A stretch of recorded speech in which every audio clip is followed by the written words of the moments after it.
We talk about anything that affects your faith, your family, or your freedom. So don't go anywhere, because Point of View starts right now.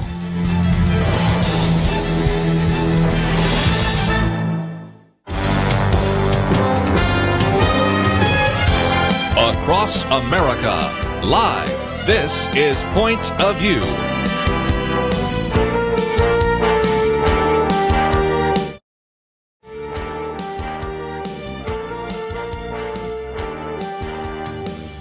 And now, Kerby Anderson. Thank you for joining me, and today we're going to be talking about a lot of different issues, but the first hour we're going to focus once again on a topic we've dealt with before, and that is prison ministry. And in particular, when we come to the Christmas season, we tend to think about prisons. You have Angel Tree, you have a variety of different things. Sometimes individuals in different churches or organizations want to come in and have a Christmas program. So we want to spend some time, first of all, educating you about what are possibilities for you if you wanted to have that kind of ministry, or if your church wanted to, but also give you an update on a story that we've been carrying for some time. In studio with me, let me first of all welcome back to the microphone Mike Broyles, who's been with us before. We've talked about the ministry that he's had over these many years in the prisons through things like Malachi Dads for the men, as well as Hannah's Gift for women. And Mike, thank you for joining us today here again on Point of View. It's great to be back with you, Kerby, and with our friends out there. Well, again, I'm looking forward to this conversation. And, you know, last time we were in here, matter of fact, the last couple of times we've talked about Burl Cain, and we are privileged to have him in studio with us today. He is the individual that served, I think it was the longest serving warden, if I remember right, Louisiana State Penitentiary, known as Angola. Now, at one time, that was known as the bloodiest prison in America. Under his leadership, became one of the safest and most secure. And we're going to talk about some of the reasons for that. Has a degree from Louisiana State University as well as from Grambling. And Burl Cain, we've talked about you. It's good to have you in studio to talk with us as well. Well, it's my privilege to be here, and thank you so very much for having me today.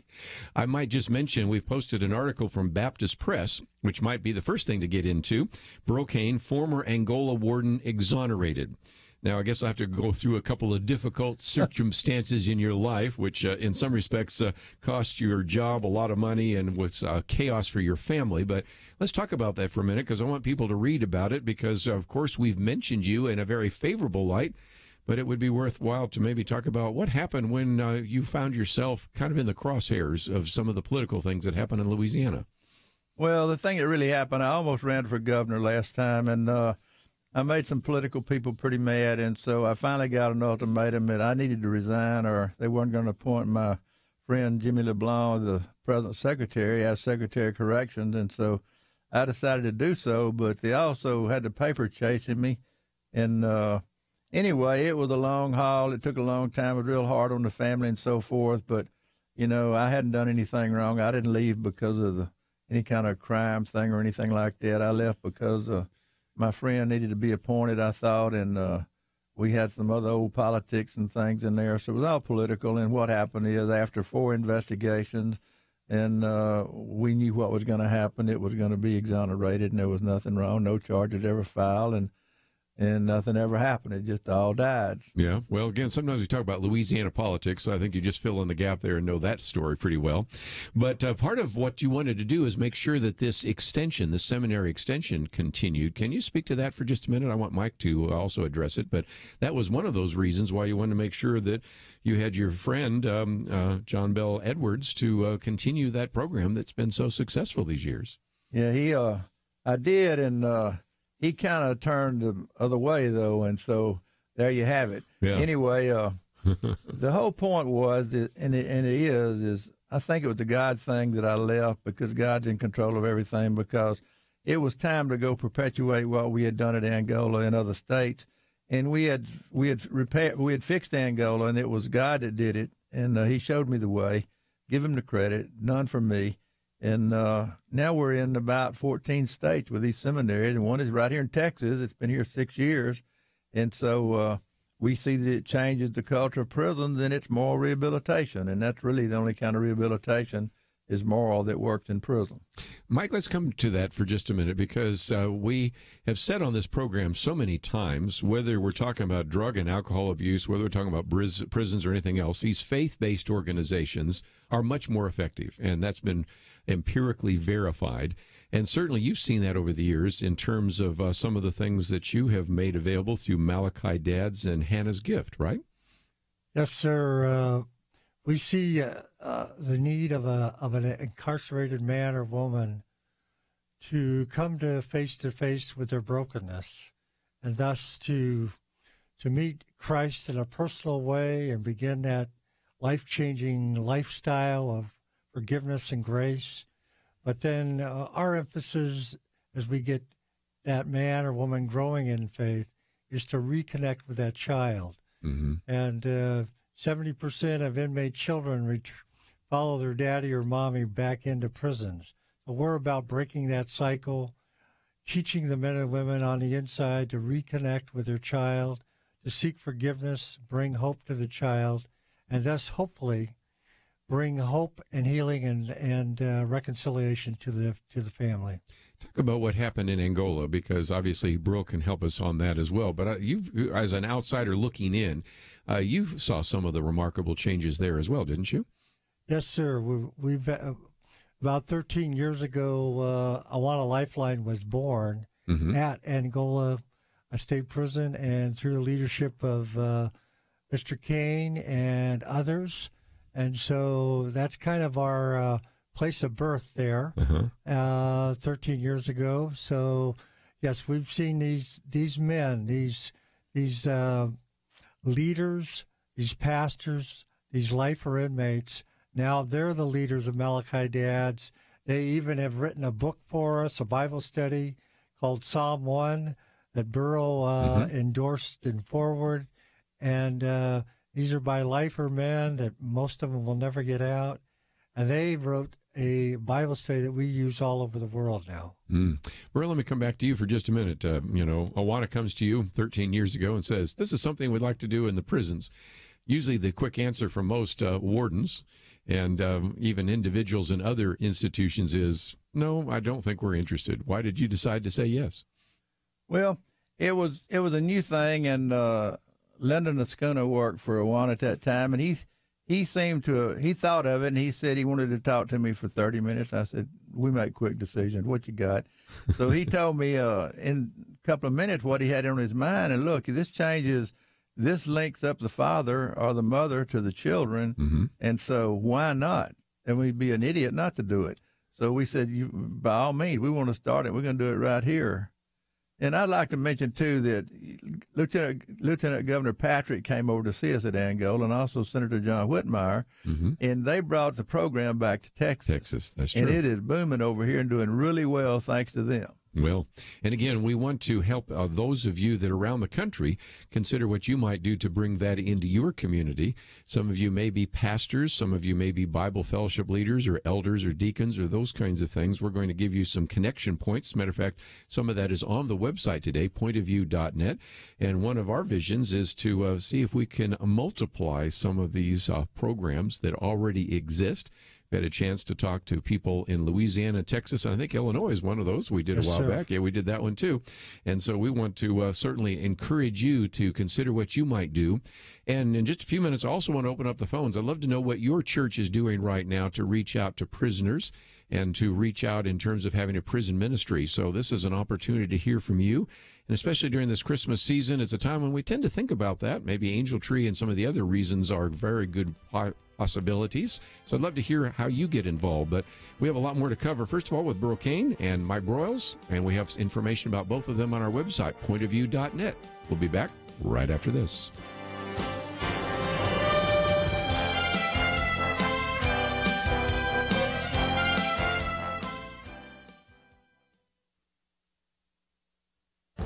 This is Viewpoints with Kerby Anderson. Each year we take time from our busy lives to celebrate a day of Thanksgiving.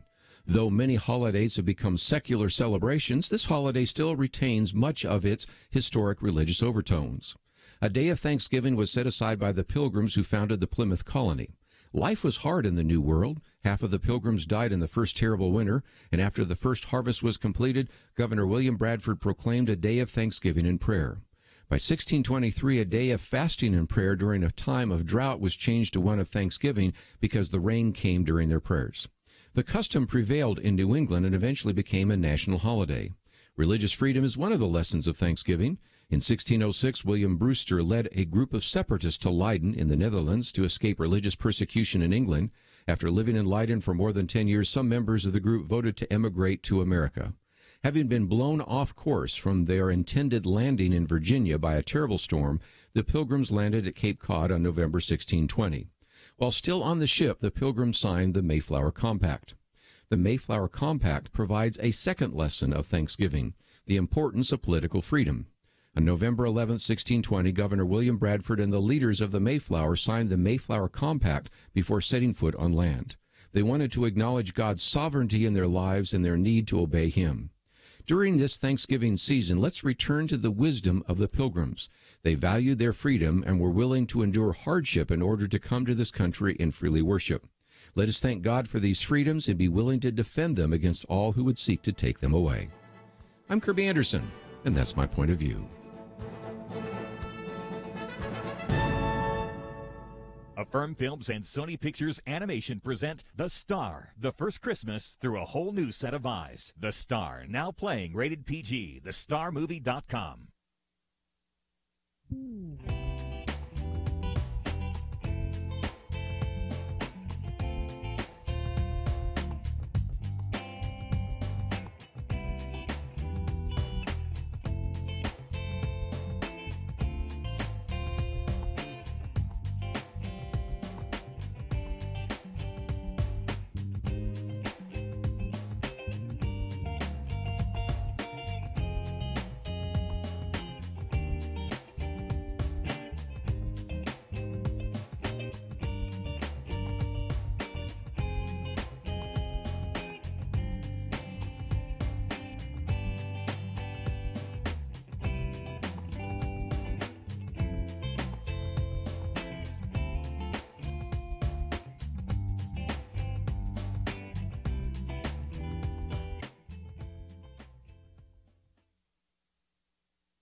You're listening to Point of View, your listener-supported source for truth. Privileged to be in studio with us today, Burl Cain, as well as Mike Broyles. And if you'd like to join us at any point, 1-800-351-1212.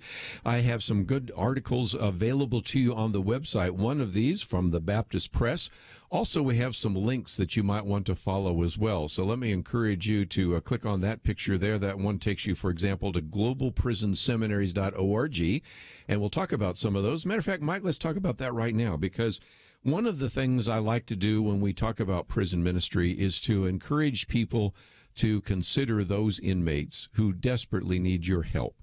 And the church is a great resource to provide that. And so whether they work with Prison Fellowship or Bill Glass, or their church has one, or they work with you there at Awana, whatever, I encourage them to get involved. But talk about this seminary program, which we've just mentioned, because you are educating individuals, some of whom will leave. Many will be incarcerated for the rest of their lives. But I'd love to know a little bit more about that, and in particular, how listeners might be able to have that program developed in the prisons near them. Yeah, Kerby, the seminary concept was really the idea by Mr. Burl Cain. Yes. And he birthed that a few years ago, and basically it's the idea of taking longer-term inmates who will probably be in for at least 20 years or more. Yes. And invest in them. Investing in them meaning that they get a 4-year degree in Christian ministry and in Bible and counseling and courses that assist them to do ministry right where they're at, right where they're living, assisting the chaplain, starting local churches in the prison, and then assisting us with starting Malachi Dad's or Hannah's Gift and teaching their peers about how to be a godly man and a godly mom or daddy to others. So the seminary concept just provides a beautiful atmosphere of spiritual renewal, spiritual revival sometimes, but also the family part of it is our part of with Awana Lifeline. Burl, can you maybe share some stories about the impact that that's had on the inmates that you've had a chance to know over the years? Well, from the seminary, we started the hospice program because we had hospice caregivers, and these were these preachers that graduated with a 4-year degree accredited like like LSU or your mainstream university. So they were competent and capable in counseling to do those things. And so they started all kind of different programs and were successful at it. And so, like delivering death messages. And they could sit on the bed with the inmate all night long and console him, whereas a chaplain has to go home at 4:30 or 5. Mm-hmm. So really it touched the population and became very important to them. And they're very dynamic preachers. And so they hold their own church services, have ushers and have assistant pastors. Great program. Well, again, some of these individuals will come out and might even have an opportunity to use that. But as we point out, some of these individuals are there for life. There is no chance for parole, so they will spend the rest of their life in prison. Speak to that It issue. gives meaning and purpose for their life. Yeah. And we have one that did get out, and he's a pastor in Oregon. Mm-hmm. We have another that's a pastor in Arkansas. Isn't that amazing? So it's amazing. They really are game changers in the community, but also they save tax dollars because they reduce violence in the prison. And then they perform services that you would normally have to hire someone else to do that you don't now because you can use them. Yes. Mike, talk about how they can connect up with you if they wanted to know some more. Again, we've also just mentioned, and I know that I've picked up some new radio stations, so when I say Malachi Dads and Hannah's Gift, some of them might not even know what that is. So can I let you, first of all, explain that and then talk about how people can connect up with you? Sure. Well, Malachi Dads or Hannah's Gift are a basic Bible study curriculum. We have materials for up to a year for the men. For the county jail, the shorter term inmates, we have as short as a 3 or 4 week Bible study. So you can plug in your community in the jail or the state prison. So Malachi Dads is basically, it's a theme about how to be a godly man and a godly father. We teach the men how to call their kids, seek forgiveness, seek reconciliation with that 8 or 9 or 10-year-old boy or girl that's back at home. Hannah's Gift is the same thing for the women. So we have Bible studies are written by Dr. Christy Miller, who works for both Burl and I organization. She wrote Hannah's Gift, and she was an assistant warden and a chaplain. And so now she assists us in Burl's ministry with the seminary and us with the Hannah's Gift. And so Hannah's Gift is a Bible study that we go in and we teach the women in small groups, and we're a family ministry on the inside. And, they can, where people can help as the listeners are there. There's a lot of needs because we're in 30 states, right, 7 countries. And we need volunteers to go in and help facilitate those programs for us, the Bible studies. And so there's always a need. And you can check us out on awanalifeline.org, or you can give us a call at 661-816-8081. And we'll connect you up with somebody in that local area probably that can assist you. Church leaders, we especially appeal to you. We want to equip and empower your people to be frontline evangelists for the body of Christ in light of prison and jails and in the discipleship process. I've been a pastor for 40 years. It's the most fruitful, joyful ministry I've ever been a part of. Isn't that something? No question. You know, one of the other pastors we oftentimes have around the roundtable is Gene Getz, and Yes. We've also made available his Bible, and you've made that for those that graduate, and if they purchase one, you give one. So Yes. that we might mention that as well, even though Gene's not here to promote that. Why don't you talk about that for a second, because that's another outstanding program that we appreciate the fact that you've been a part of as well. Yes, sir. Life Essential Study Bibles is one of our favorite tools that we started giving out about 4 years ago at Angola State Prison. We do that after they've finished a year's worth of study with Malachi Dads or Hannah's Gift. So we do this in the men's prisons, the women's prisons, and it's a seminary in a box sort of thing. Yes. This Bible, and we want to give them tools to assist them to be able to minister more effectively right where they're living in the prison or the jail.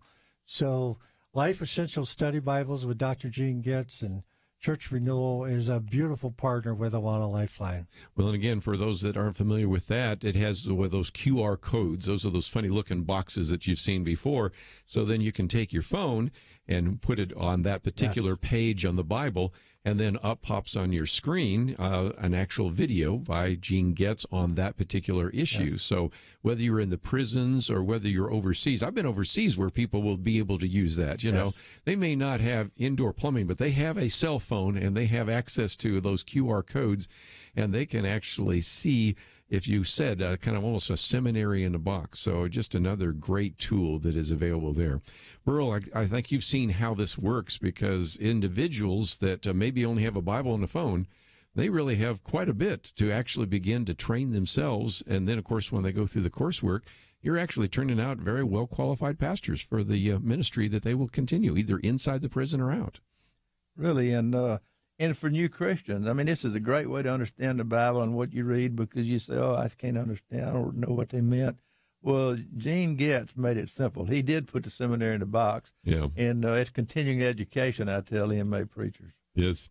Well, we need to take a break, and we've got some calls coming in, so I want to hear from some of you. So if you'd like to join the conversation, got a couple of calls already being processed, and for those of you that would like to join us this last half hour, 1-800-351-1212.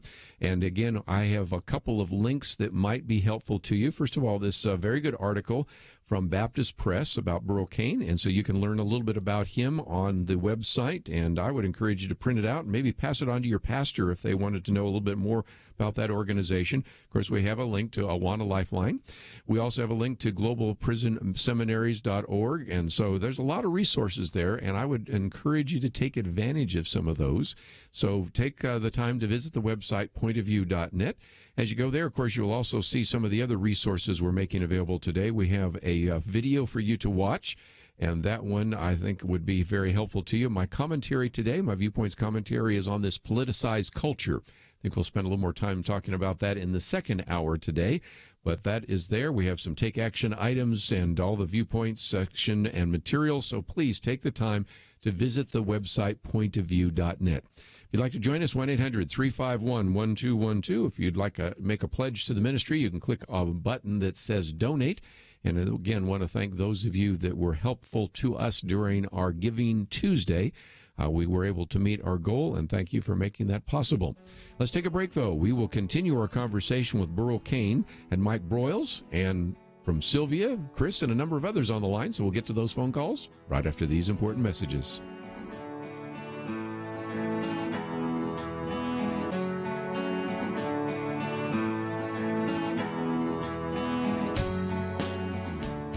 Point of View is committed to spreading the truth, oftentimes a truth that those in political power don't like getting heard. But the only way it can be heard is if our team stands strong together, if you do what you can to support the Point of View Truth Team. It's having an impact, as we heard recently from U.S. Representative Louis Gohmert. Everywhere I go, I hear people that you have influenced, that Point of View has affected. You have made such a difference, and you rely on people to contribute, and if they don't contribute, then that truth does not get heard. Help Point of View make a difference. Pray and consider what level is right for you. $30, $65, $100 a month, or even more. Please do what you can. 1-800-347-5151, or visit online, pointofview.net. Look near the top right for the link that says Become a Monthly Partner. Join the Truth Team, 800-347-5151, and pointofview.net.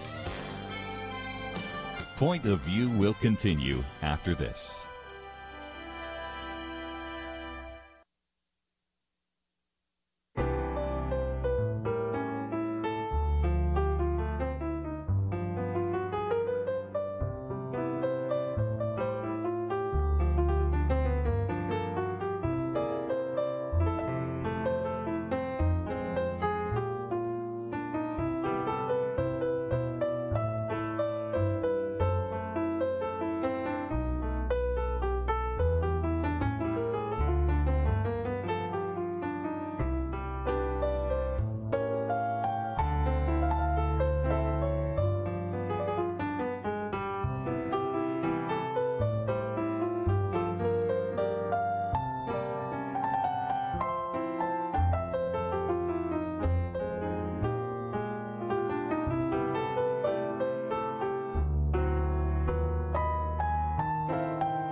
You're listening to Point of View. The opinions expressed on Point of View do not necessarily reflect the views of the management or staff of this station. And now, here again is Kerby Anderson. Privileged to have in studio with us Burl Cain and Mike Broyles. And if you'd like to join our conversation, that number is 1-800-351-1212. Let's take a couple of phone calls along the way, because we certainly do welcome your calls as we talk about prison ministry. And if you just joined us, we'll talk a little bit more in just a few minutes about Malachi Dad's and Hannah's Gift and what you can do in the prisons located near you to bring some of these excellent programs to those individuals. Let's head out to California first. Sylvia, thank you for joining us today here on Point of View. Good morning. Hey, how are you doing? Fine, thank you. I would like to share with all of you, the listeners, about Kairos Prison Ministry International. It's a wonderful ministry around the world, and what it is that many volunteers and a lot of Christian people from different denominations come together, forming a team to go into a prison, and they put on a retreat from Friday to Sunday, and it's beautifully designed. And the men go into men prisons, women go into women prisons. And what they do is that they'll form a team in whatever city or state they're at, and some even drive like 2 hours to get to the prison that there's going to be, but it's all through donations, and it's wonderful. That's called prison. That's called Kairos Prison Inside, and we do federal and state prisons, and for men and women. And then there's a second part which we do, and it's called Kairos Outside, and each area has their own council, and on the Kairos Outside is for a free retreat weekend for any woman who has a loved one incarceration. Let's say you live in Texas, but you have a loved one in the Philippines, or let's say you live in Texas or anywhere else and your loved one's out of state and country. It doesn't matter. You still qualify for a free retreat weekend where you get to hear talks from different women who have been in the ministry for a long time, and they share about their life and how they came to the Lord and how the Lord changed their life. And it gives them motivation and encouragement, and they get to come together with other women who really understand the pain and all that it holds for them to move forward. And then we have Kairos Torch, and that's for our youth. And the youth is like anywhere from 11 to 23 years old. And they're called California Youth Authority, right? Youth Authorities, or Department of Corrections for Youth Authority. But in California here, we have 3 California Youth Authorities, and I live in Stockton. So there's 2 in my city, and there's 1 in Ventura by L.A. So that's all for the state of California. And we're already on our retreat now for number 8 will be coming up in April. And a former team comes together, and they go into this Kairos Youth Authority, the prison, and we go in, and they go in, and we put on a retreat with them, and they're just amazed that they're even cared about. They're amazed that people are praying for them. They're amazed that, someone cares. And one of the things that we do is that after the retreat, we come back, and we see them for once a week for 6 months. So they're just not left alone. Very good. Then what we do also, every month, in each prison, in Kairos Outside, Kairos Inside, and Kairos Torch, we also, those that have made the retreats already, those gentlemen or female or youth can come and serve on the next retreat. And it's all worked out, planned already with the wardens, the directors, and staff. It's all done ahead of time. So it's absolutely amazing and beautiful. Very absolutely good. Beautiful because... Well, let me mention something as a former warden. It's really a wonderful program. We had Kairos, and you forgot the cookies. And so they bring cookies into prison, and we call that bait, but they have to make the cookies homemade, and they can't be store-bought, and inmates just go for the cookies. That's right. So you forgot the cookies, the most important thing. Yeah, that's the cookies. That's right.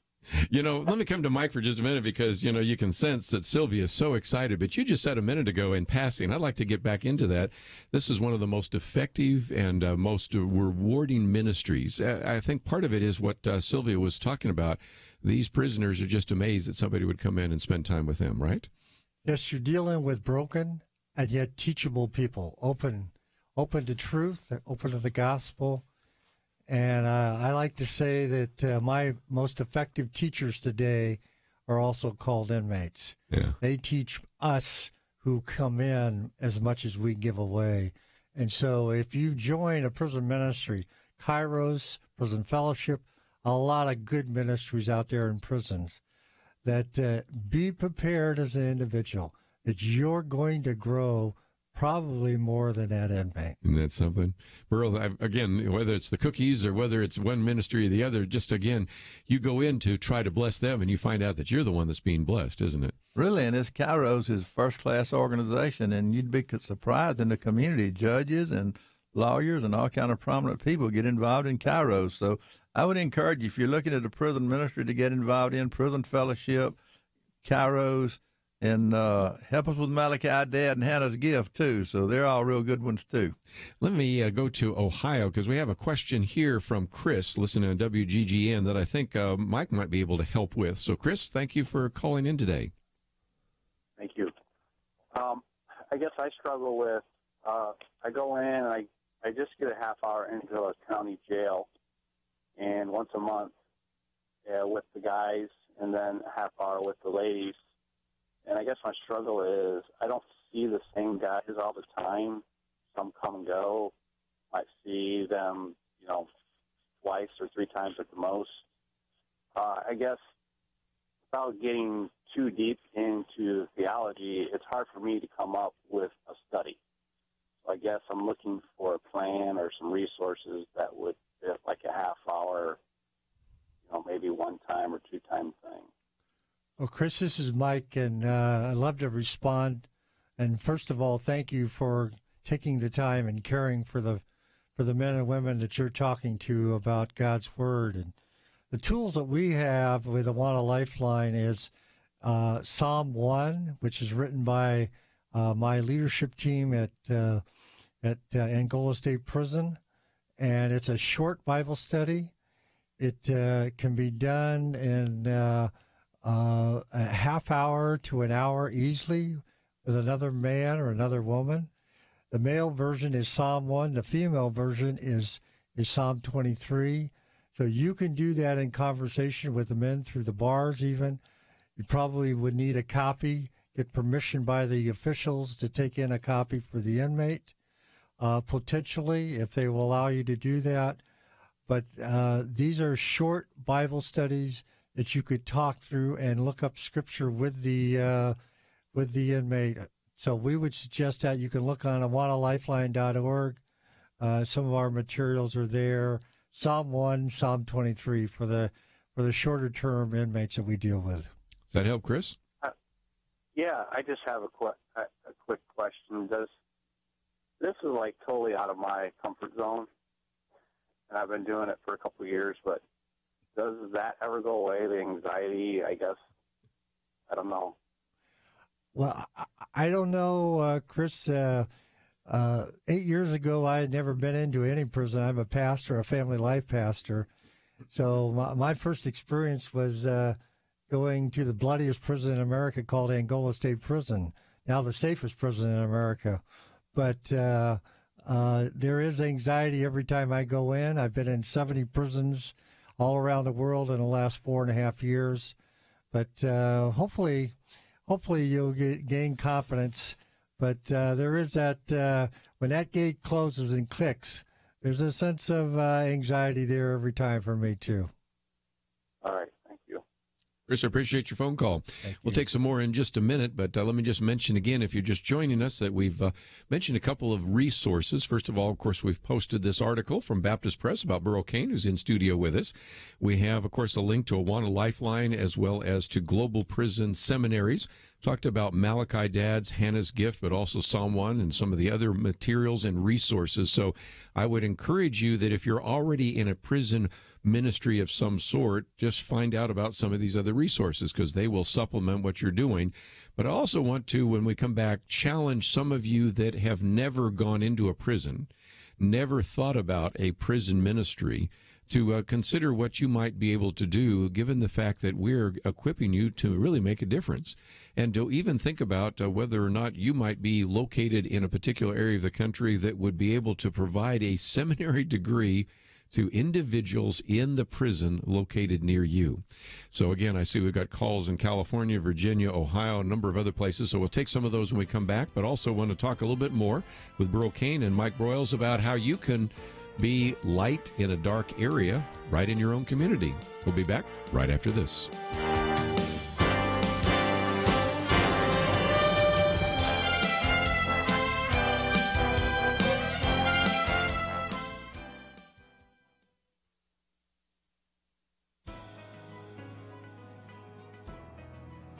Welcome to the First Liberty Briefing. I'm Jeremy Dice.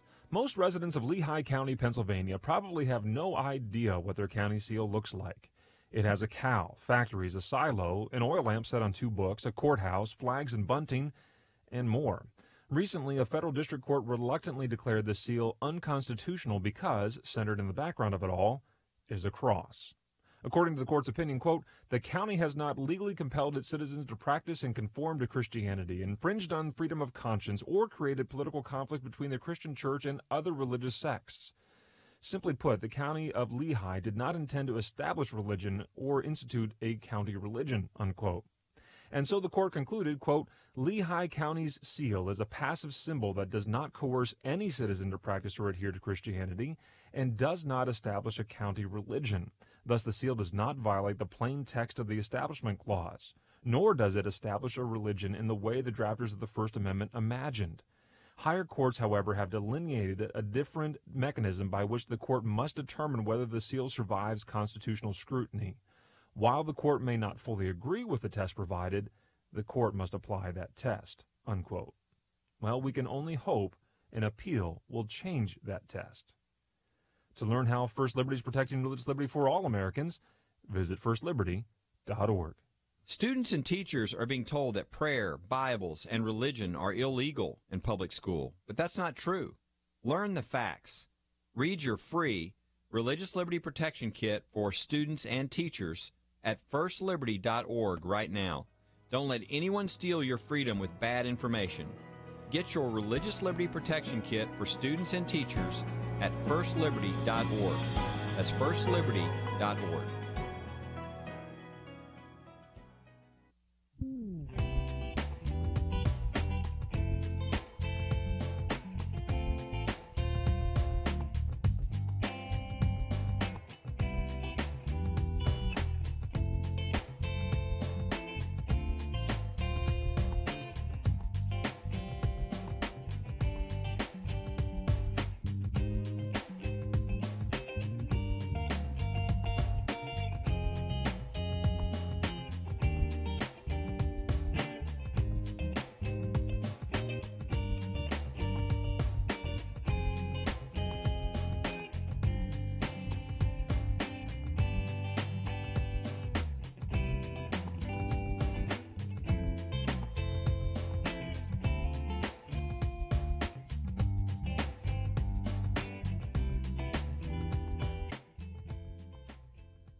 Now, back to Point of View, your listener-supported source for truth. Back for a few more minutes, and we will take your phone calls. Again, 1-800-351-1212. Just before I take another phone call, since we were talking about Ohio, you've got a great story, Mike, about a woman in Ohio that you've been able to train and has had a dynamic ministry. Talk about that, if you might. Yes, we have a lady named Leah who was incarcerated for about 4 years, and she was a believer. Another lady from a local church came in and assisted, cared, prayed, discipled her. She really grew in her faith. Well, I met her about a year and a half ago, and so by the grace of God, We worked through the system. We went back to the place where she was incarcerated, and the warden, and we asked the warden if Leah could come back and teach Hannah's gift in the same prison she was in. Wow. And so that started about 6 months ago. And now we have 30 students in Hannah's gift. Leah's church has come around her and supported her, provided volunteers of 12 volunteers. So a couple of weeks ago, Christy Miller and I were there. We had a graduation of Hannah's gift. It was a beautiful time, led by an ex-offender. And Amazing. It's beautiful to see what God's doing. She's reconnected to her children and her grandchildren, and really a model of what we're trying to do. So we're really thankful to God for those kind of glimpses of God's grace through Hannah's gift and Malachi Dad. Let's go back to the phones. And in Virginia, Norm, thank you for joining us today. You're on with Burl and Mike. Hi, Burl and Mike. This is Norm. You all maybe remember me. Mike does. And I just wanted to say that I've been going to Angola for about 12 years. My bride and I go there every year for Returning Hearts and see the working of Christ in the hearts of those men as they minister to their children, and just the power of God's Spirit working through them. And this coming Tuesday, we will complete the first Malachi Dad study in the state of Virginia.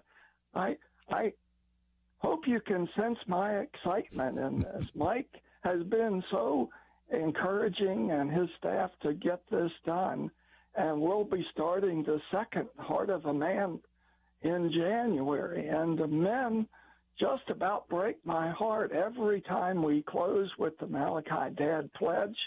I have a pastor and his deacon who are going to do the Malachi Dad program within their church come the first of the year. And I had an inmate tell me just last Tuesday night that through this study, we've been talking about fathering for 3 weeks, and he said to me, through this study, I have learned how much I have hurt my parents, and seeking reconciliation with his dad and his mom through this study. That's just a powerful one example. There's hundreds, I'm sure, of them, but we have about 25 guys that will graduate here in the next week or so. And I just wanted to thank Mike and Burl for encouraging the men, and also the inmate pastors at Angola for their Psalm 1 study that put together. We're going to do that over the Christmas break. Well, I want to say thank you so much for coming to Angola. I do remember who you are, and I'm glad you came. I appreciate this, and I appreciate the Malachi Dad program. And you just saw a whole bunch of inmates that won't be criminals anymore once they get out. No victims there. Yes, thank sir. you. And Norm, this is Mike, and what a beautiful story. And you're one of my heroes. Taking a whole state of Virginia, working hard to get ready to do that as you retired, and starting the Malachi Dad program. And thank you so much for taking that initiative and loving and teaching these inmates God's principles through God's Word. We love you and appreciate you, Norm. Thank you. Thank you, but it's my privilege and it's my responsibility as a believer, because Jesus in me, the Holy Spirit in me, has got to love those guys, got to love those inmates. We and hear it in your reaching voice. out. Okay. This is one of my favorite talks. But anyway, the one other thing is that I work with the Southeastern Correctional Ministries to go into the local jails, and the director there wants it in one of the jails here, which is a different setting, but she is becoming passionate. She's catching it from me, I think, and seeing what we do in the state prison. But it's wonderful. There are resources there, and the other thing that the one pastor wants to do it in his church. He said, this is so much. Oh, the other thing from a prison point of view was when we do the Malachi Dad Pledge at the end of the evening, the correctional staff are there. And the one told me a couple of weeks ago, he said, man, that is a powerful pledge. can I get a copy of that for me? And I thought that was pretty powerful. It's not just for inmates, but it's for every father should do the Malachi Dad study, not just inmates. Well, and we've said that before, that it isn't just for the prisons. You know, you could get some of those resources, again, at One Lifeline and find out some of those resources as well. Mike, we're just about out of time, and I wanted for just one more time, if somebody says, you know, I kind of like to do what Norm has done, but I have no idea what the first step is. What's the first step, and how do we begin to develop these programs in other places where we're broadcasting today? First steps is become familiar with us through awanalifeline.org and take a look at some of the videos of Returning Hearts at Angola and Malachi Dads and Hannah's Gift. That's the first step. Second step, if you want to give us a call at 661-816-8081, we'd love to have a conversation, and we begin to get you the materials to look over, and we will work with you to get started. That's what I do, and that's my joy and privilege of assisting people like you out there and church leaders like you. We'd love to get you started. Let me, if I can, see if we can pick up at least one more phone call here real quickly. We'll certainly get that produced, and while we're waiting for that, we'll go to Georgia real quickly. Catherine, I don't have a lot of time, but would you like to share a little bit more about the ministry that you've had in the jails? Sure. I'm currently involved in the county jails here locally through our church. When I first started, it was kind of a challenge because I had done prison ministry in the past, but I wasn't really sure how to approach it in the county jail, and because a lot of them were there for just a short period of time. And I started out just doing devotional studies, every week, but then I just prayed about it and I allowed the Holy Spirit to lead me, and I've done long-term studies on prayer, on the Daniel prayer that Anne Graham Lotz wrote the book about. We did study on that. Mm-hmm. I'm currently now doing a study on spiritual warfare. But I have found, I've gotten confirmation from the girls that a lot of these studies that I bring in to do, that the Holy Spirit leads me to do, they're already in the process of studying Scripture in these areas, and that gives me confirmation that this is what they need to hear and what the Lord's leading me to share with them. Right. So unfortunately, I'm just about out of time. But let me just mention the fact that you've got those Psalms programs too, don't you? Yes. We love to assist you with that with Psalm 23. Just look in awanalifeline.org, and it's about a 5-week Bible study. Okay. Well, I wish we had a little more time for Catherine, but we certainly want to thank, first of all, Burl. We've talked about you before. It's great to have you in studio with us today. Well, thank you so much. I enjoyed being here. Yeah, and Mike, I've always appreciated the conversation with you and others. So, again, take the time to visit our website, pointofview.net. We've got all the links and all the information. And when we come back, we're going to be talking with our good friend John Zmirak, senior editor at The Stream. We've got an article and story there, and we'll cover all of that right after these important messages. Modern life is go, go, go, and Point of View is absolutely ready to go with you. I dare say that most of us have access to either a smartphone or a tablet, maybe even a computer that is app-based. There's a new way to keep up with Kerby and the team, the free Point of View radio app, with quick links to listen to the program live, to keep up and share Kerby's meaty and insightful viewpoints, commentaries, read articles on issues we're talking about that impact you and your family. Did you know you can also watch the show? Yes, radio with cameras. You can access that through the app as well. There's a link to our action alerts, how to find us on the radio across the nation, ways to contact us, and so much more. Visit your app store, iTunes or Google Play. Search for the Point of View radio app. There's no reason not to take us with you. The free Point of View radio app, available now for Apple and Android devices. And when you get it loaded, there's one more button I'd like you to press, the one that says Donate Now. Join Truth Team 360. Support us financially as we support you with the truth that you need. Point of View will continue after this.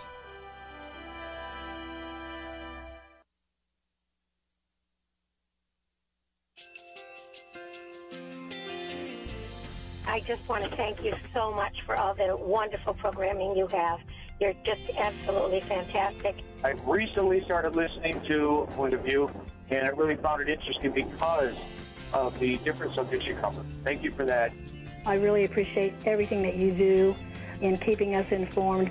Thank you, Kerby, for everything that you've been doing. I appreciate all the work that you're doing, advocating for the Word of God. Thank you so much.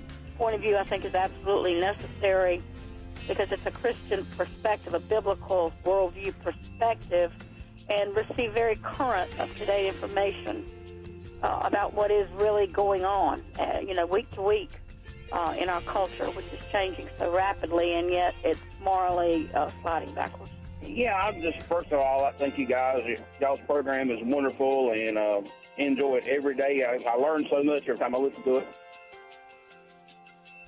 Point of View Radio Talk Show.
Hi, this is Kerby Anderson. You know, each day we take on the tough issues and provide a biblical perspective to them. The topics we cover are wide-ranging: apologetics, theology, prophecy, creation and evolution, intelligent design, marriage, family, child-rearing, the millennial generation, trends in society, politics, economics, business, religious liberty, the Constitution, public policy, foreign policy, military policy, tensions in the Middle East, abortion, homosexuality, pornography, sexual ethics, media, technology, history, and America's godly heritage. We talk about anything that affects your faith, your family, or your freedom. So don't go anywhere, because Point of View continues right now.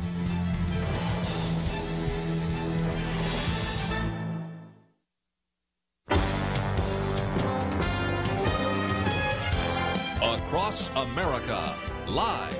This is Point of View.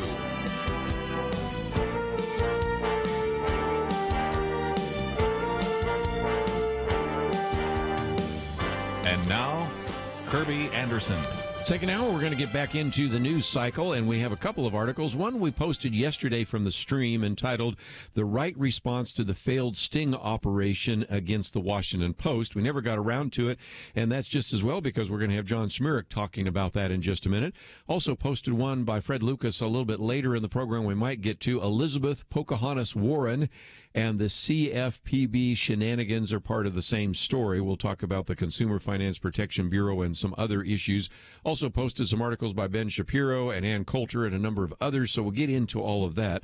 But to understand what we're going to be talking about, it's important to know that our friend James O Keefe, who's been on the program with us many times before with Project Veritas, and has done, I think, a wonderful service by exposing some of the things that the mainstream press would never cover.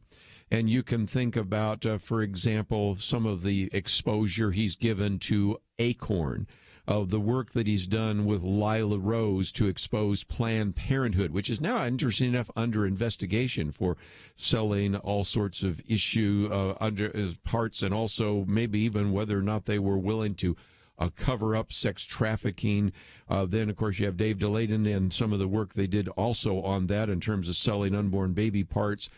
Perhaps my most favorite one was one where James O'Keefe had somebody go in and ask for the ballot for Eric Holder, the Attorney General, and they were willing. He didn't actually hand it because he didn't want to violate the actual law, but they were willing to hand this guy, who is obviously not Eric Holder, it's not even the right size, the right age, the right race, his ballot, just to show how easy it is to corrupt the ballots.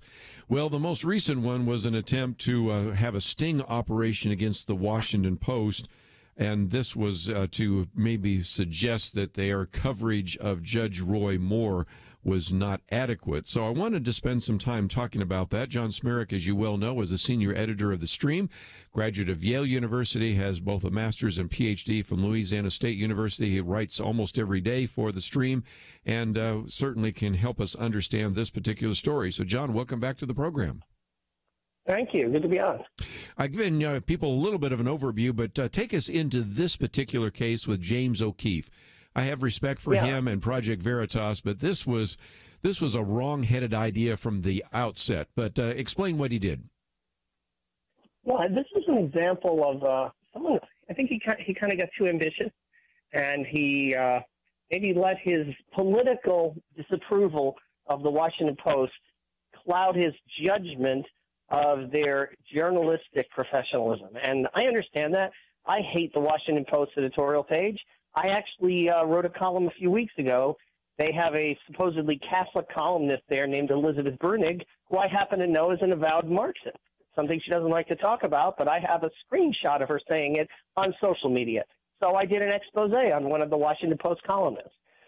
So I have no brief for the Washington Post, but what O'Keefe and Veritas seem to assume is that the Washington Post is so biased that it will cross the line of professionalism. Now, let me say this.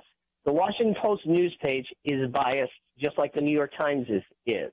The way they do the bias, though, is clever. They don't print fake stuff. They just refuse to print real stuff. Yes. And they print the heck out of things that favor them and ignore things that don't favor them. So they barely covered the fact that a Bernie Sanders supporter tried to murder all the Republican leadership in Congress. They barely covered the fact that a liberal neighbor tried to kill Senator Rand Paul for political reasons. These things, if they had happened to black Democrats or Hispanic Democrats or female Democrats, would have been a national crisis. You know, they would have been on the front page for weeks. They got one story, maybe something, then later on the C page, and then they disappeared. So that is real. The bias of these papers is real, and I think they're trying really hard to try to nail President Trump and claim that there's some connection to Russia. They're looking and looking and looking. But I don't think you can make the leap that they're going to commit libel, that they're going to make stuff up or take half-baked, unprovable allegations of rape against a Republican Senate candidate and publish them in their newspaper. I feel like maybe O'Keefe's partisanship got in the way there. His instinct to rally around Roy Moore because he is an anti-establishment Republican and a strong advocate of Christianity in the public square. All the reasons that we liked Roy Moore before the scandal hit, the reason I was glad he won the primary against Luther Strange. But these allegations stand on their own. They should be examined on their merits, you know, on their journalistic merits. And for people that are not familiar, because this has hit the papers in a funny sort of way, because even here we had James O Keefe speaking the other night just down the road from us at SMU, and one news outfit spent most of their first few minutes on the broadcast talking about James O Keefe and Project Veritas and all this. Others ignored it entirely. So in case you're not familiar, what we're talking about is where James O Keefe had a woman who, first of all, was pretty amateurish because she used her same name in the sting operation, but invented a sex scandal involving Judge Roy Moore, and then emailed and texted a reporter with a post claiming a really sordid and obviously false tale of this individual, Judge Roy Moore, impregnating her and driving her to another state to have an abortion. Well, this is pretty inflammatory kinds of stuff. Well, this turned into a pretty ugly train wreck pretty quickly, didn't it, John?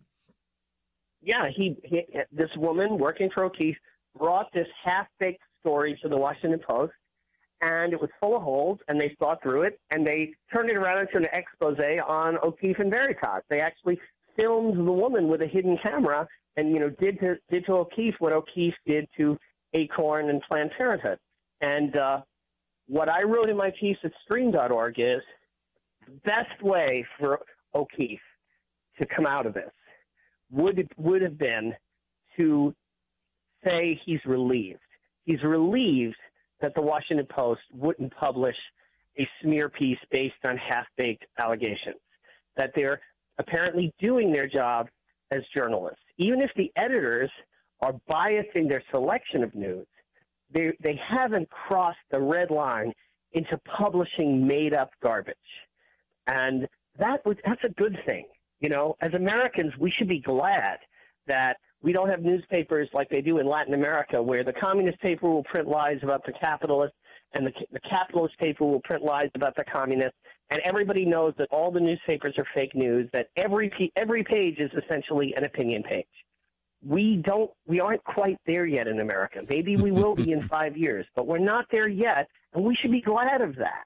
And I think the thing that O'Keefe could have done that would have been best for his reputation would have been to praise the Washington Post, to say, look, I set them a litmus test, I set them a trap, they passed, bravo.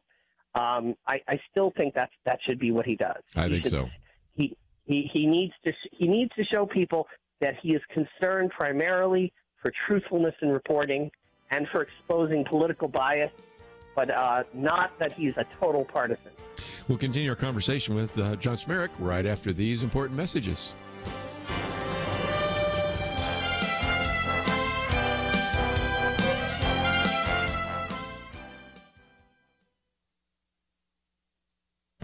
This is Viewpoints with Kerby Anderson. Each year we take time from our busy lives to celebrate a day of Thanksgiving. Though many holidays have become secular celebrations, this holiday still retains much of its historic religious overtones. A day of Thanksgiving was set aside by the Pilgrims who founded the Plymouth colony. Life was hard in the New World. Half of the Pilgrims died in the first terrible winter, and after the first harvest was completed, Governor William Bradford proclaimed a day of thanksgiving and prayer. By 1623, a day of fasting and prayer during a time of drought was changed to one of thanksgiving because the rain came during their prayers. The custom prevailed in New England and eventually became a national holiday. Religious freedom is one of the lessons of Thanksgiving. In 1606, William Brewster led a group of separatists to Leiden in the Netherlands to escape religious persecution in England. After living in Leiden for more than 10 years, some members of the group voted to emigrate to America. Having been blown off course from their intended landing in Virginia by a terrible storm, the Pilgrims landed at Cape Cod on November 1620. While still on the ship, the Pilgrims signed the Mayflower Compact. The Mayflower Compact provides a second lesson of Thanksgiving, the importance of political freedom. On November 11, 1620, Governor William Bradford and the leaders of the Mayflower signed the Mayflower Compact before setting foot on land. They wanted to acknowledge God's sovereignty in their lives and their need to obey Him.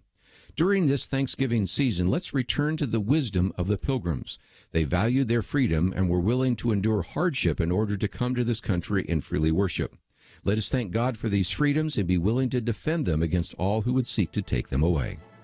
I'm Kerby Anderson, and that's my point of view. Affirm Films and Sony Pictures Animation present The Star, the first Christmas through a whole new set of eyes. The Star, now playing rated PG, thestarmovie.com.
You're listening to Point of View, your listener-supported source for truth. John Zmirak with us for a little bit longer. By the way, if you'd like to join us, 1-800-351-1212. Some of you may have heard of this, if you will, train wreck that actually crashed because of James O Keefe and Project Veritas getting a woman who claimed to actually have been impregnated by Judge Roy Moore. Then he drove her to another state to have an abortion. This one was maybe destined to fail at the beginning. There were some amateurish ways in which she communicated that, not the least of which used the same name that you can find by doing a search and find her on social media, and just in some of the other discrepancies of the story. So it certainly did not work out well. But, John, if nothing else, I guess trying to find a silver lining in the midst of this cloud, I guess, is to say, well, at least as you pointed out a minute ago, we can assume that even though there is bias on the editorial pages of the Washington Post and the New York Times, probably bias by omission of not covering certain kinds of stories, there's at least, I think, something to be gained here by the fact that in this particular case, they were able to pass the test. Kerby? Yes, right? Can you not hear me? Hello? Hello? Well, okay, well, I guess we'll have to call the phone call and see if we can get him back there. Yeah. Kerby? Yes. Kerby? Yes. Yeah, okay, you cut out for a second. I don't know what happened. Well, I don't either. Exactly. We should be relieved that the Washington Post has not gotten to the extreme of making up stories and just publishing them. And, really, though, I think O'Keefe should have known better. The libel suits can be devastating. Would the Washington Post, would Jeff Bezos, who owns the Washington Post, really want to lose a huge libel suit to Roy Moore, where Roy Moore would end up as the publisher of the Washington Post because he owned it after a legal settlement? I think you need to show some preliminary judgment before you start doing these kinds of stings. You need strong evidence of wrongdoing. I would think so. It's kind of like the police. The police can't just go around to join a bowling league and try to sell methamphetamines to the members and push it on them until they buy it and then arrest them. That's called entrapment.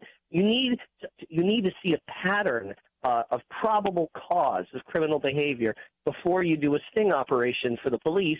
And I think you need the same thing for this kind of undercover journalism. It was well known that Planned Parenthood was selling baby organs on the market.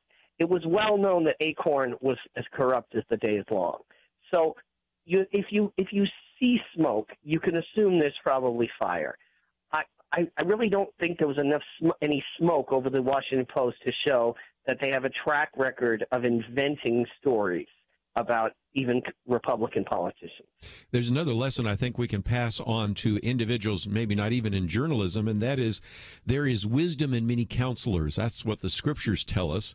And, if James O Keefe had come to me, not that he would know me that well, or we've done some interviews together and things like that, I'd say, James, this is a situation, this is a set of circumstances you are creating where you have a very little upside and enormous downside, because let's assume that you actually were able to convince the Washington Post that this is a true story and they ran with it. First of all, you would then be, in a sense, on the side of those individuals who say, I don't believe any of the allegations against, and fill in the blank, whether it's Judge Roy Moore, Al Franken, Matt Lauer, go down the long list.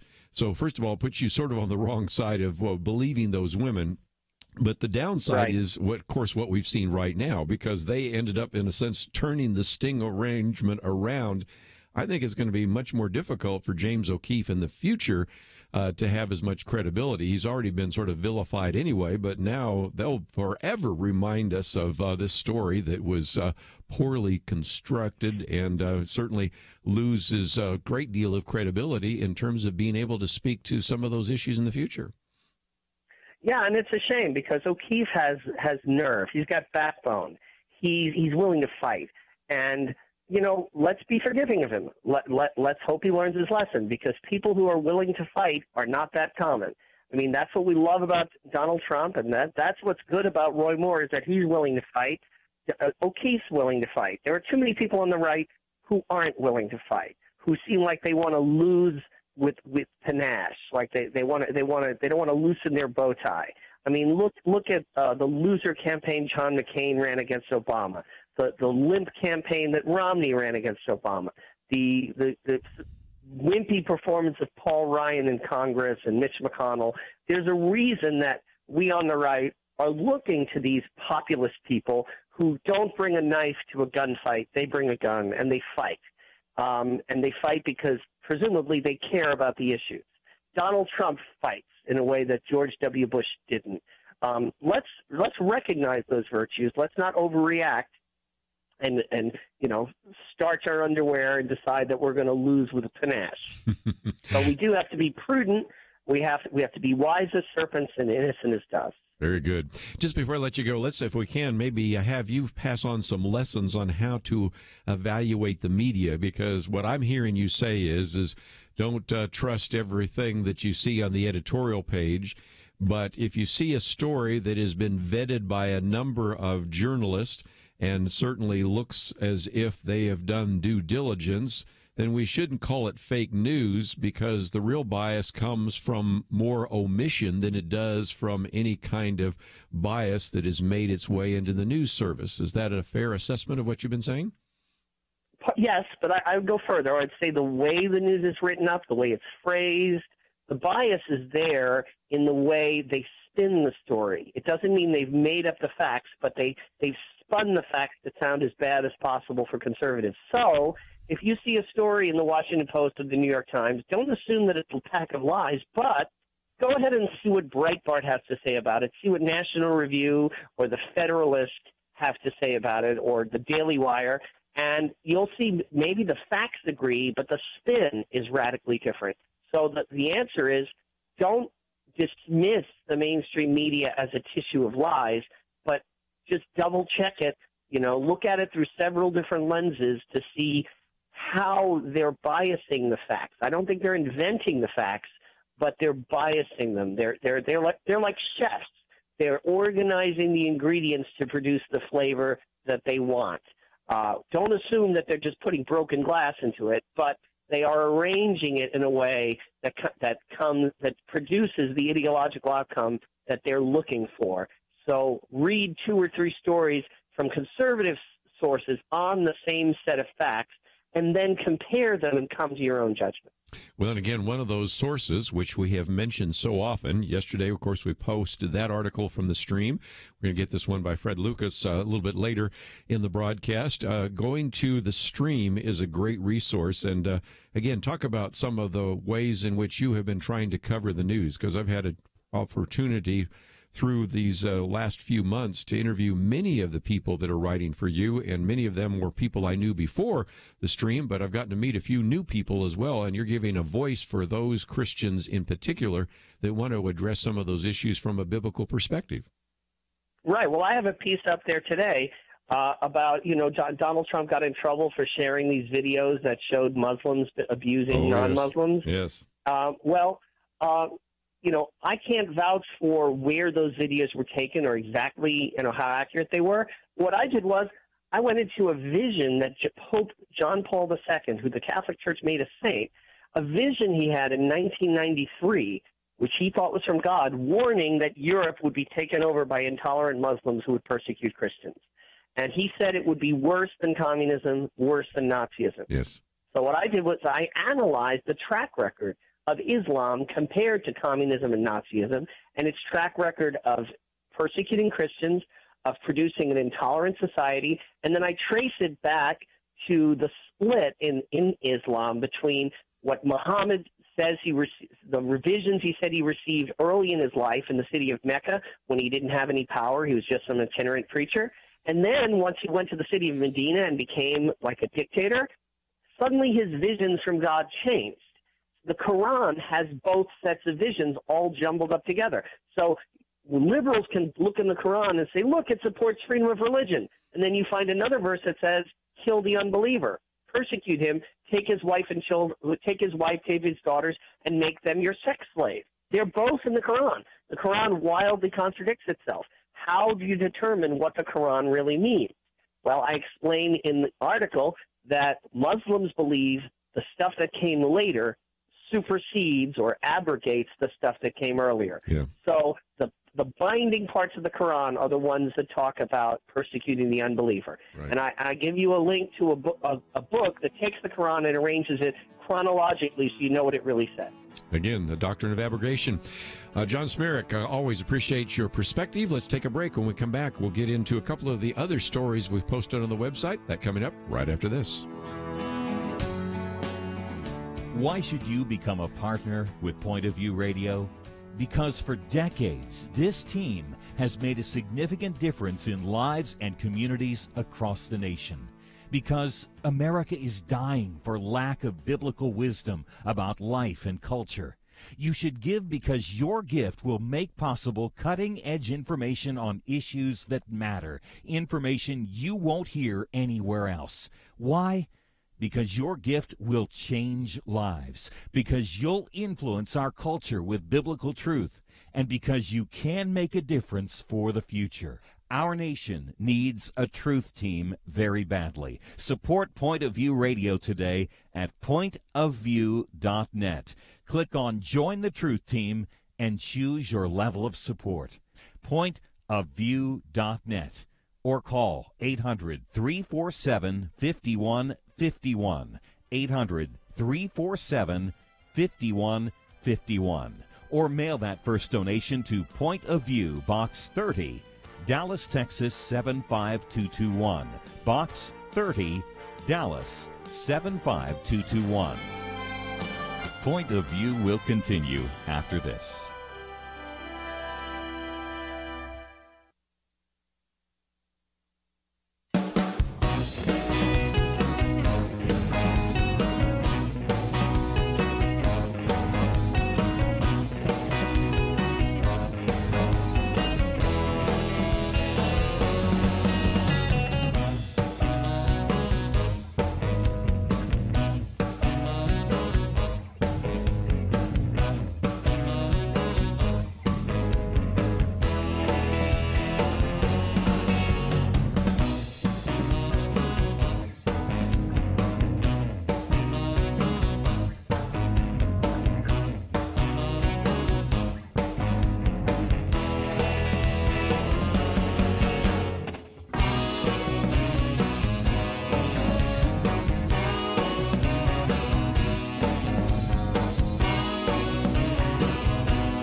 are listening to Point of View.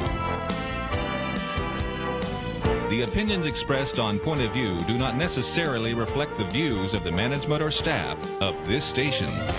And now, here again is Kerby Anderson. Final half hour, if you'd like to join our conversation, 1-800-351-1212. One of the articles we've posted here is by Ben Shapiro. Now, he wrote this, it actually came out yesterday, but I suspect he probably wrote it on Tuesday.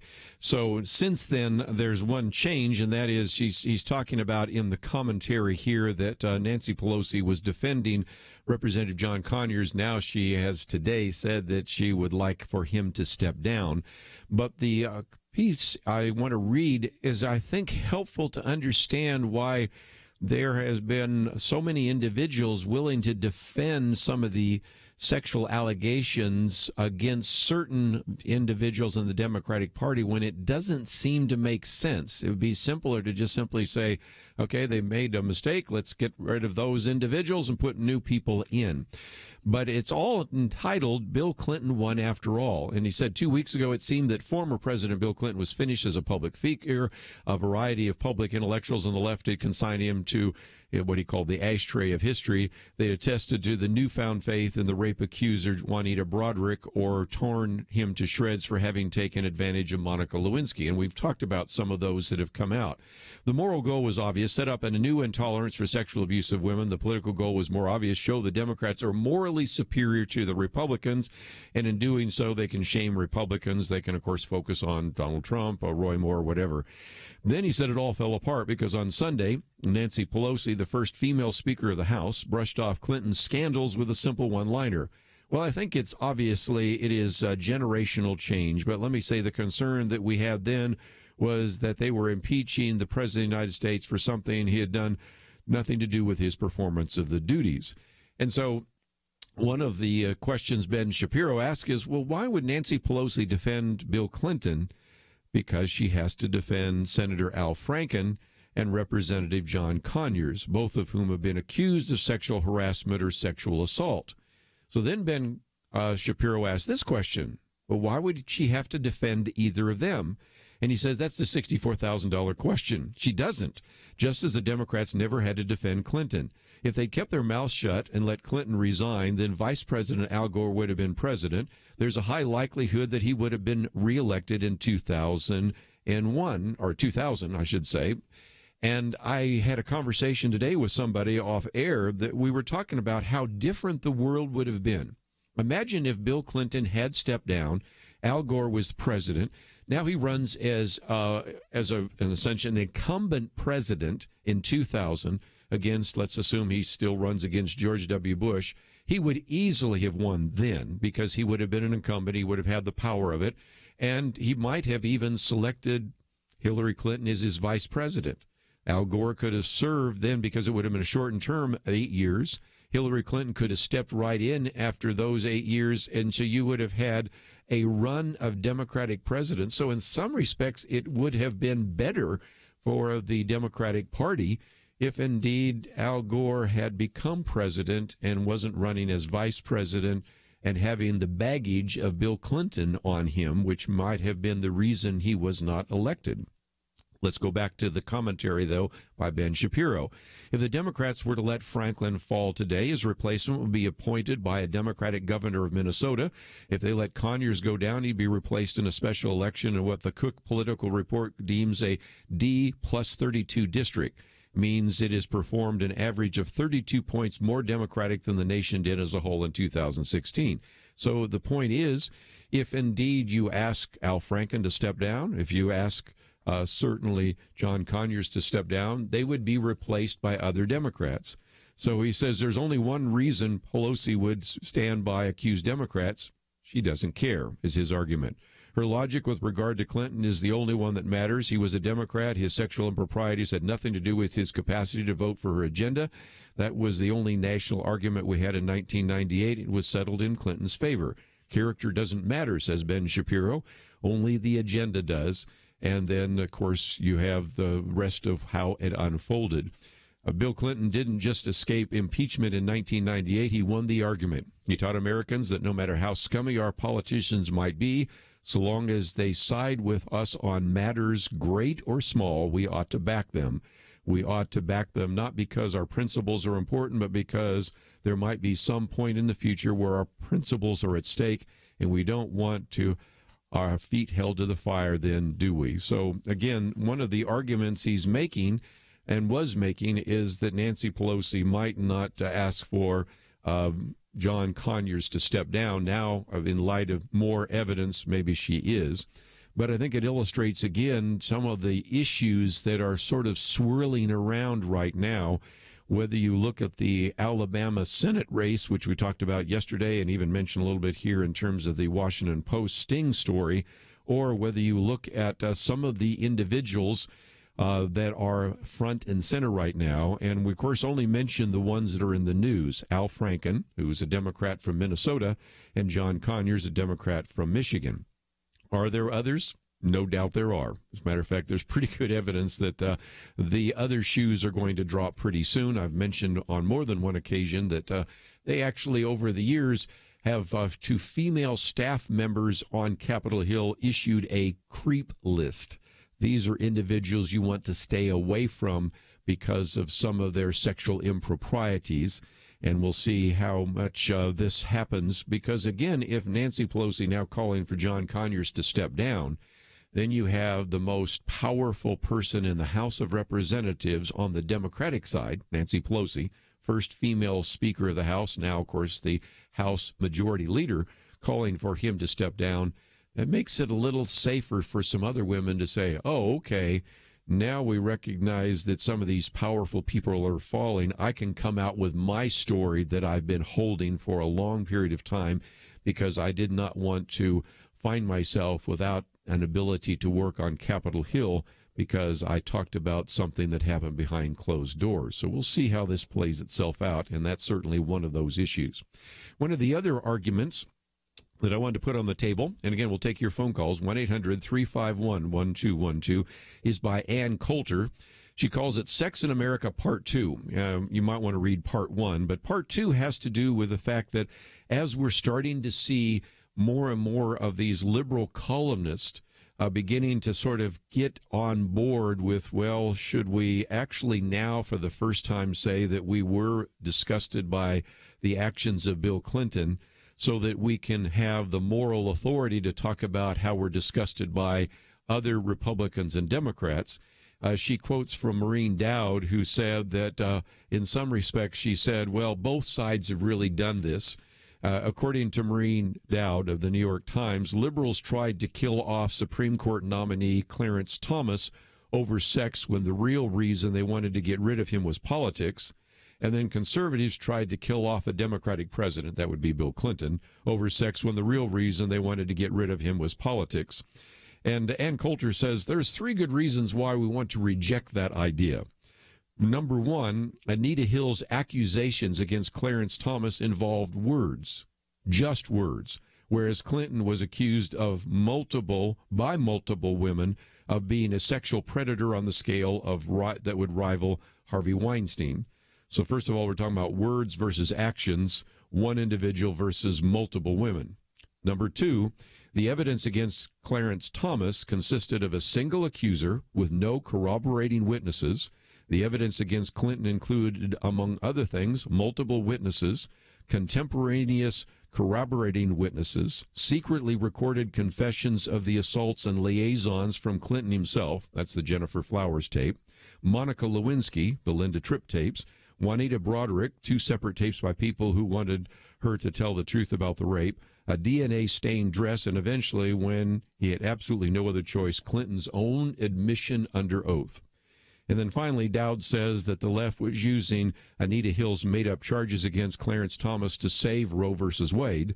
By contrast, Ann Coulter says it's absurd to imagine that Republicans were engaged or enraged by the policies of Bill Clinton, a neoliberal third-way welfare reform signing, Ricky Ray Rector executing Democrat.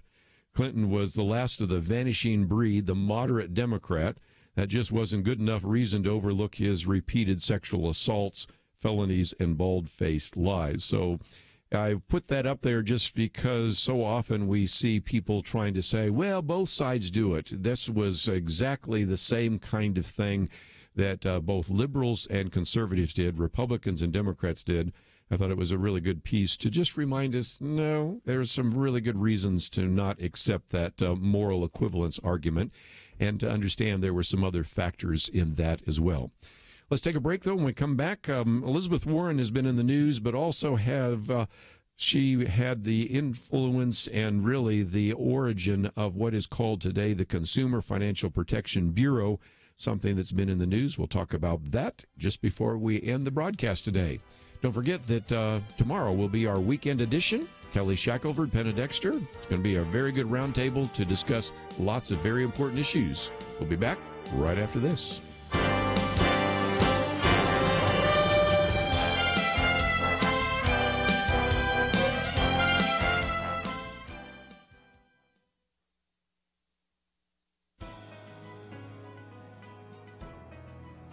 Welcome to the First Liberty Briefing. I'm Jeremy Dice.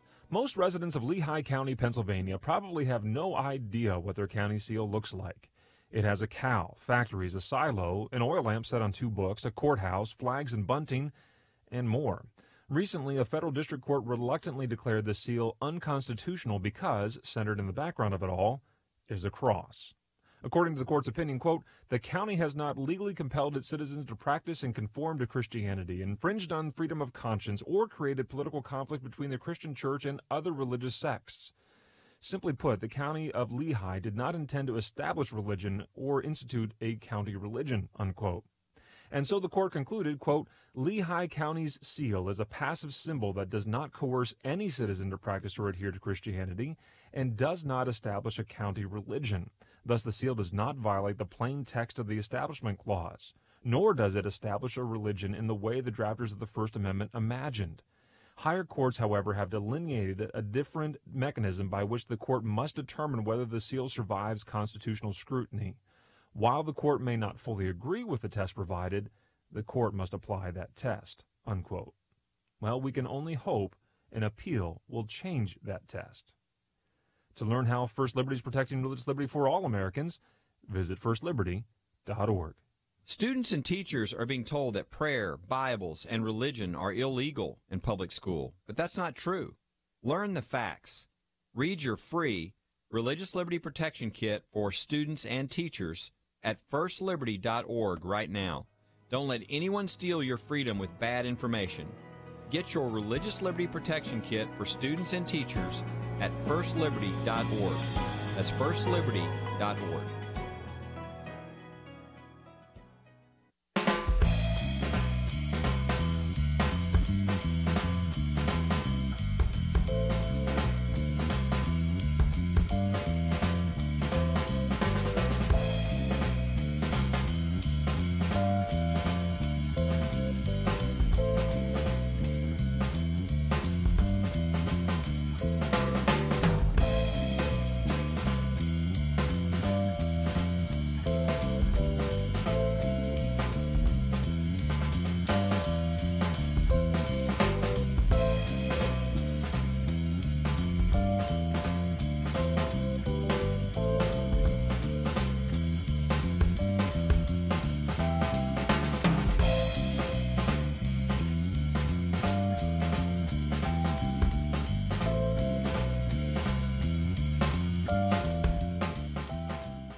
Now, back to Point of View, your listener-supported source for truth. Well, we got a few more minutes. I thought we would come back to the issue of Elizabeth Warren, and for 2 reasons. Number one, the article we've posted here by Fred Lucas, Elizabeth Pocahontas Warren and the CFPB shenanigans are part of the same story. And there's kind of 2 stories where people might not know all the details. Of course, you may be familiar, if you are watching the news, that Donald Trump made a comment about Pocahontas. And, of course, that was immediately labeled as racist. But Fred Lucas comes back and gives us some of the backstory that you may or may not know. And I thought it would be helpful for you to read about it, and it's on our website, or to hear it right now. And that is, he says, by calling Elizabeth Warren Pocahontas, President Trump has done what no one else could do. He's made millions of Americans aware of her fakery. Well, maybe not. If people were creative or investigative or maybe a little bit curious, because a lot of it just got labeled as racist. But nevertheless, and by trying to appoint his own successor, Richard Cordray, the outgoing director of the Consumer Financial Protection Bureau has revealed the raw political nature of the agency. Millions are now worried that the CFPB, created in 2010, is a menace. The two are connected because Elizabeth Warren, as you may or may not know, first of all, actually kind of embellished her resume. Is that a nice way to say it? But also she is the reason we have this Consumer Financial Protection Bureau, which is essentially unaccountable to Congress. So we'll get into both of those as well. Because Fred Lucas says what you may not know is that Warren, Cordray, and the CFPB are part of the same story. Warren played a key role in creating it, and he talks about the fact that he wrote a book about these issues, which you might want to get, and it has a link to Fred Lucas's book. Let's take the first one. In the spring of 2012, Elizabeth Warren was a professor at Harvard Law School and the Democratic candidate for the U.S. Senate against the Republican incumbent Scott Brown. Then in April, the Boston Herald revealed that Harvard Law had for years claimed she added ethnic diversity to their faculty. That's because she claimed that she had Native American ancestry. When asked about it, Warren cited family lore. She heard that she had a great-great-great-grandmother who was Cherokee, but there was still no evidence that this blonde, blue-eyed native of Oklahoma had Cherokee lineage. Now, Fred Lucas said, when I first heard the story, I got at it at once. I grew up in the Texas Panhandle. From there, you can drive to Warren's hometown of Oklahoma City in just a few hours. Besides the hot summers, the wide open spaces, and latitude, they have something else in common. Almost everyone with deep roots in the area had heard family lore about Cherokee ancestry. The Cherokees had moved to that region from Georgia in the early 1800s. We can go back and explain why that is later if you'd like.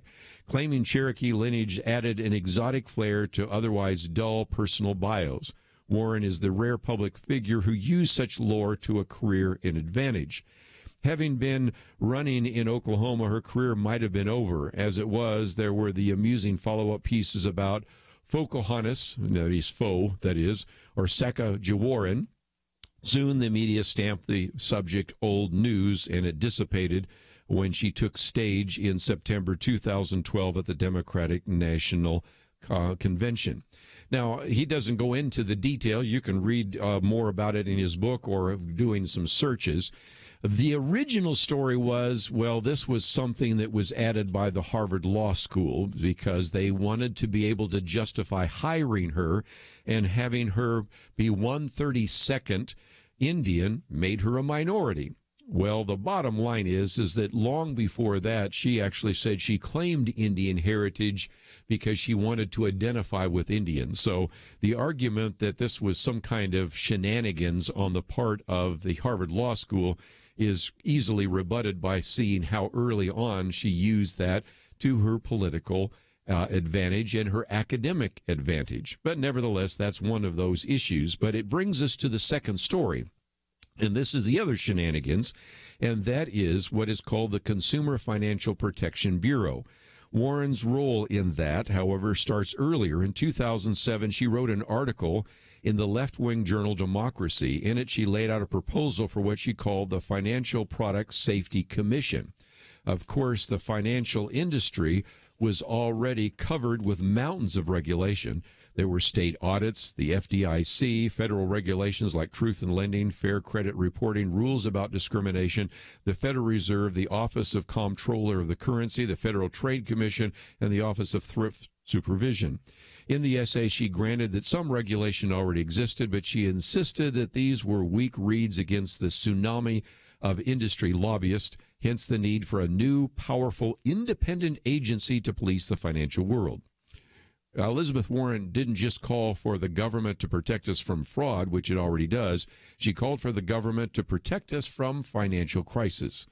This was odd since her proposal has almost nothing to do with the causes of the 2007-2008 meltdown. And yet she wanted a unique agency to fill the space already occupied by dozens of local, state, and federal regulators, businesses as diverse as college loan providers, credit card companies, collection agencies, mortgage lenders, installment lenders, payday lenders, and this one cracks me up, pawn shops would eventually fall within the grasp.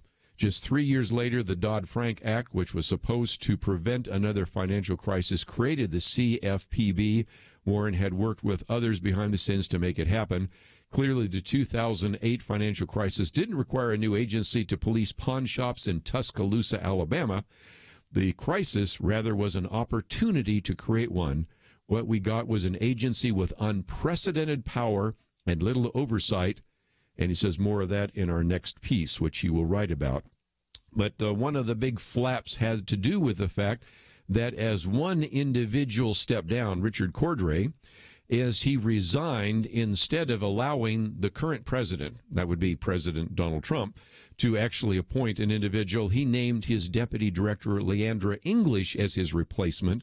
And so there was going to be a big battle last Monday, about who would actually be running the agency. Well, in this case, Donald Trump won, because, after all, the Constitution was on his side. He is the president. But I still hope that somewhere along the line we begin to look at this agency in more detail, because the Consumer Finance Protection Bureau is really almost outside of any kind of government organization. And we already have things that are outside of government regulation. Matter of fact, right now we're talking about replacing an individual that heads up one of those organizations, the Federal Reserve, when we have, of course, this resignation in the Consumer Financial Protection Bureau. And it seems to me that we need to come back to some of those constitutional principles. We'll leave that discussion about checks and balances and Constitution, religious liberty for tomorrow. That's when we'll have Kelly Shackelford in studio with us, and we'll spend some time maybe getting into some of the news items in the week. Also give you an update, since we haven't had Kelly Shackelford in for a while, to find out what's happening in this area of religious liberty. So let me encourage you to visit our website, pointofview.net. Find some of the articles we've posted today. I've read from a few of those, but of course there is a lot more for you to read, and that's why we always make those available to you as well. My commentary today is politicized culture. We find ourselves in a very politicized world, and so I think it is important for us to think through how to respond, and that piece is there for you as well. It's also the topic of the latest booklet we make available to those of you that are some of the major donors to Point of View. All of it can be found at the website, pointofview.net, and as you go there, I hope that you will take the time to visit and find those articles, maybe download a podcast and listen to it again. And most importantly, if you can donate to this ministry, we would greatly appreciate it. I want to thank Andrew and Steve for their help behind the scenes. Look forward to our weekend edition tomorrow right here on Point of View.